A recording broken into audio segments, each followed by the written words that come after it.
नमस्कार दोस्तों। आज हम लोकतंत्र में चुनाव की भूमिका पर निबंध सीखने जा रहे हैं। तो चलिए शुरू करते हैं। लोकतंत्र में चुनाव की भूमिका। प्रस्तावना। लोकतंत्र वह शासन प्रणाली है जिसमें देश की सत्ता जनता के हाथों में होती है।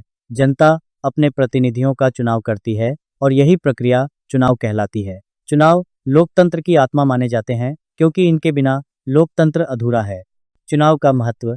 चुनाव नागरिकों को यह अधिकार देते हैं कि वे अपनी पसंद के नेता चुन सकें। यह प्रक्रिया सरकार को जनता के प्रति जिम्मेदार बनाती है। अगर जनता सरकार के काम से संतुष्ट नहीं होती तो वह अगले चुनाव में उसे बदल सकती है। इस प्रकार चुनाव सत्ता के शांतिपूर्ण परिवर्तन का माध्यम है। जनता की भागीदारी। चुनाव लोकतंत्र में जनता की सक्रिय भागीदारी सुनिश्चित करते हैं। हर नागरिक, चाहे वह अमीर हो या गरीब, शिक्षित हो या अशिक्षित, अपने मत का उपयोग करके देश के भविष्य को तय करता है।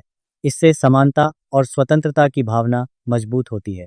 सरकार की जवाबदेही। चुनाव सरकार को जवाबदेह बनाते हैं। नेताओं को पता होता है कि उन्हें जनता के बीच आकर अपने कार्यों का हिसाब देना होगा, इसीलिए वे जनता के हित में काम करने का प्रयास करते हैं। राजनीतिक जागरूकता। चुनाव के समय विभिन्न दल अपने विचार और नीतियां जनता के सामने रखते हैं। इससे लोगों में राजनीतिक जागरूकता बढ़ती है और वे सही गलत का निर्णय लेने में सक्षम बनते हैं। निष्कर्ष। अंत में कहा जा सकता है कि चुनाव लोकतंत्र की नींव है।